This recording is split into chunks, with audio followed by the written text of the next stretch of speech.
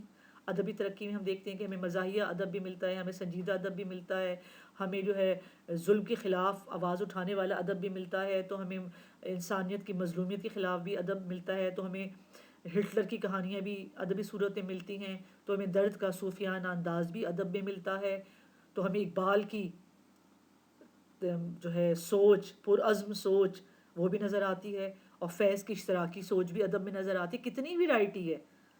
کیوں؟ کیونکہ انسان کی فطرت ہے. کیا فطرت ہے جستجو کے خوب سے ہے خوب تر کہاں، اب ٹھہرتی ہے دیکھیے جا کر نظر کہاں. تو جب تک انسانی ترقی ہوتی رہے گی ادب بھی ترقی کرتا رہے گا، اور ادب میں نت نئی اصناف شامل ہوتی رہیں گی. اب سوال یہ پیدا ہوتا ہے کہ ادب کی تشہیر کیوں ضروری ہے؟ صحیح ہے، اگر کسی کو لکھنے لکھانے کا شوق ہے تو لکھ کے اپنے پاس رکھ لے. وہ کیوں چاہتا ہے کہ میری لکھی ہوئی چیزیں، میرے جذبات، میرے احساسات معاشرے میں پھیلیں؟ اس کی کیا وجہ ہے؟ تو سنیے، انسان کے دل میں جو جذبات و احساسات جنم لیتے ہیں وہ بہتر طور پر انہیں دوسروں تک پہنچانے کی کوشش کرتا ہے. انسان بچوں سماجی مخلوق ہے، وہ اکیلا سروائیو نہیں کر سکتا، وہ اکیلا نہیں رہ سکتا، اسے دوسرے لوگ چاہیے بات چیت کرنے کے لیے، ہنسنے بولنے کے لیے، لڑنے کے لیے، ساتھ رہنے کے لیے، اپنے جذبات بتانے کے لیے. اکیلے وہ کچھ بھی نہیں کر سکتا. آپ خود سوچیں اگر آپ کو اکیلا کہیں رہنا پڑ جائے، آپ کو ایک دن اچھا لگے گا، 2 دن، ایک ہفتہ، 2 ہفتہ، 1 مہینہ، اس کے بعد آپ ڈپریشن کا شکار ہو جائیں گے. تنہائی بہت بڑا عذاب ہے. اس طرح انسان کے اندر بھی جو جذبات اٹھتے ہیں وہ دوسروں سے شیئر کرنا چاہتا ہے، وہ دوسروں کو بتانا چاہتا ہے. انسان سماجی مخلوق ہے، اور اپنے ذاتی حالات و واقعات کے ساتھ ساتھ وہ دوسروں پر گزرنے والے حادثات اور معاملات کو بھی جانچتا پرکھتا اور پھر اپنے زور قلم سے بیان کرتا ہے. ادب کے ذریعے نہ صرف ہم اپنے ذاتی حالات و واقعات جو ہم پہ گزری یا جو ہم نے دیکھا وہ بتا سکتے ہیں، لیکن ادب کا سب سے اہم پہلو کیا ہے کہ معاشرے میں جو ہو رہا ہے، معاشرے میں کیا کیا حادثات ہیں، کیا معاملات ہیں، کیسی لوگوں کی نفسیات چل رہی ہے، کیا کیا کام ہو رہے ہیں، کیا نہیں ہو رہے. تو ادب لکھنے والا جو ایک ادیب ہے وہ ان سب معاملات کو جانچتا ہے پرکھتا ہے. پھر اس کے پاس زور قلم ہے، قلم کی طاقت ہے، اس کے اندر اللہ نے جذبہ رکھا ہے احساس و جذبات کو اچھے طریقے سے بیان کرنے کا. پھر وہ ان کو تحریر قلم کرتا ہے اور پھر وہ چیزیں ہم تک پہنچتی ہیں. گویا آپ بیتی اور جگ بیتی ادب میں نمایاں طور پہ دکھائی دیتی ہے. اکثر یہ ہوتا ہے کہ ہم کوئی کتاب پڑھ رہے ہیں، کوئی ناول پڑھ رہے ہیں، کوئی افسانہ، تو لگتا ہے ارے یہ تو میرے ساتھ بھی ہوا تھا، تو بالکل میرا ہی قصہ لگ رہا ہے. اکثر ہمیں ایسا لگتا ہے کہانیاں پڑھتے ہوئے، ڈرامے دیکھتے وقت. آپ کو ٹی وی میں ڈرامہ دیکھ رہے تو آپ کہیں میرے ساتھ بھی تو ایسے ہی ہو رہا ہے جو اس ڈرامے میں دکھا رہے ہیں. کیوں؟ کیونکہ آپ بیتی جگ بیتی ایک ہی ہے. ایک انسان پہ بیتے یا بہت سے انسانوں پہ بیتے ہو تو معاشرے میں رہا ہے نا یہ سب کچھ. تو ادب ہمیں یہی تصویر دکھاتا ہے. یہی وجہ ہے کہ ہمیں کچھ کتابیں اچھی لگتی، کچھ نہیں لگتی. اچھی کون سی لگتی ہیں؟ جو ہم سے قریب ہیں، جو ہماری نفسیات، ہمارے مائنڈ کو ٹچ کر رہی ہیں، چھو رہی ہیں، ہمارے دل کو چھو کے جا رہی ہیں، تو ہمیں وہ اچھی لگنے لگتی ہیں. اور کچھ ایسی ہوتی ہیں جو ہمارے سر کے اوپر سے گزر جاتی. کیوں؟ کیونکہ ہمیں زندگی میں ان معاملات کو پرکھا نہیں ہوتا، ہمارا ان سے واسطہ نہیں پڑا ہوتا. اس لیے کچھ رائٹر اچھے لگتے ہیں اور کچھ اچھے نہیں لگتے. کسی شے کی تخلیق انسان کو نہ صرف ذاتی سکون فراہم کرتی ہے بلکہ اسے معاشرے کی طرف سے بھی ہمت و حوصلہ پذیرائی نصیب ہوتی ہے. اب دیکھیں ایک اور پوائنٹ کہ ادب کا پھیلاؤ کیوں ضروری ہے. کیوں ہم اپنی کتابیں لکھ کے اور اس کو پرنٹ کرواتے ہیں اور معاشرے میں پھیلاتے ہیں یا پھر وہ چھپتی ہیں پھر لوگ پڑھتے ہیں؟ کیوں؟ ایک ذاتی سکون کہ میں نے ایک چیز تخلیق کی، اور دوسرے میری جذبات احساسات کو پڑھ رہے ہیں، پڑھ کے میری تعریف کر رہے ہیں یا تنقید کر رہے ہیں، جو بھی کر رہے ہیں. اور پھر معاشرے میں ظاہر بات ہے بہت سی جو ہیں، آپ دیکھیں ادیبوں کو کتنی عزت کی نگاہ سے دیکھا جاتا ہے. کس طرح آپ اس لیول پہ دیکھیں کہ آپ ابھی تک ان شاعروں کو، ان نثر نگاروں کو پڑھ رہے ہیں جن کو مرے ہوئے بھی 200 300 300 سال ہو گئے، لیکن آپ کو پڑھایا جا رہا ہے. تو گویا ادیب زندہ رہتا ہے، معاشرے میں عزت اور پذیرائی ملتی ہے. پھر کیا ہوتا ہے کہ قاری اپنی پسند یا ناپسند کے مطابق ادب پر اچھا یا برا لیبل لگا سکتا ہے. وہی بات کہ جو چیزیں ہمارے دل کو چھو کے گزرتی ہیں یا وہ حادثات جو ہمارے ساتھ بھی ہوئے ہیں تو ہمیں وہ چیز اچھی لگنے لگتی ہے. ہاں بھائی یہ بات تو منٹو بالکل کہہ رہا ہے. اب سعادت حسن منٹو کو بہت سے لوگ بہت برا کہتے ہیں، بہت سے لوگ بہت پسند کرتے ہیں. کچھ کہتے ہیں بھائی یہ تو فحاشی کی باتیں کرتا ہے، اوریانیت کی باتیں کرتا ہے. کچھ کہتے ہیں یہ تو حقیقی شکل دکھاتا ہے. تو اپنا اپنا سٹائل ہے. اسی طرح بہت سے لوگ جو ہیں مستنصر حسین تارڑ کے سفر نامے بہت پسند کرتے ہیں. کچھ لوگوں کو ابن انشا کے زیادہ اچھے لگتے ہیں. تو سب اپنی پسند یا ناپسند کے مطابق ادب کو استعمال کرتے ہیں، جانچتے اور پرکھتے ہیں. اچھا، انسان کے اندر سب سے مضبوط احساس جو ہر انسان کے اندر پایا جاتا ہے وہ ہے حسن کا احساس. خوبصورتی، آپ ہو یا میں ہوں یا کوئی بھی ہو، خوبصورتی سب کو اچھی لگتی ہے. کیا یہ باغات میں کھلے ہوئے خوبصورت پیلے، لال، جامنی، گلابی یہ پھول آپ کو اچھے نہیں لگتے؟ کیا یہ آبشاروں سے گرتا ہوا پانی، اس کا میوزک آپ کو اچھا نہیں لگتا؟ کہ آپ جب ناردرن ایریاز جاتے ہیں تو بلند و بالا پہاڑ، یہ ہری بھری گھاس، اس پہ دوڑتے ہوئے گھوڑے، بکریاں، وہ بھیڑیں اور وہ خوبصورت مناظر، وہ برف سے ڈھکے ہوئے پہاڑ، کیا یہ آپ کو اچھے نہیں لگتے؟ لگتے ہیں. کیوں؟ کیونکہ اللہ تعالیٰ کیا فرماتے ہیں کہ اللہ خوبصورت ہے اور خوبصورتی کو پسند کرتا ہے. اللہ کو بھی خوبصورتی پسند ہے، ہم کیونکہ اس کے بندے ہیں تو ظاہر بات ہے ہم میں بھی یہ چیز آئی ہے. اور خوبصورتی ہر کسی کو اٹریکٹ کرتی ہے، اپنی طرف کھینچتی ہے. اللہ کی مخلوق میں بھی حسن کا احساس سب سے قوی یعنی مضبوط ہے. اور ادب میں کیا ہوتا ہے؟ ادب میں فنکاری کے ساتھ ساتھ حسن بھی پیدا کیا جاتا ہے، اسی لیے انسان اسی طرف کھنچتا ہے. اسی لیے تو ہم کھنچتے ہیں. اکثر آپ میں سے عموماً لڑکیوں کو عمیرہ احمد کے ناول بہت پسند ہوتے ہیں. کیوں؟ کیونکہ وہ ان کی نفسیات سے میچ کرتے ہیں تو اس طرف کھنچتی ہیں تو اس کو پڑھتی زیادہ ہیں. عموماً بوائز کو ایڈونچرز زیادہ پسند ہوتے ہیں تو ان کو وہی چیز زیادہ اچھی لگے گی، وہی ادب اچھا لگے گا جس میں کوئی سسپینس ہو، کوئی ایڈونچر ہو.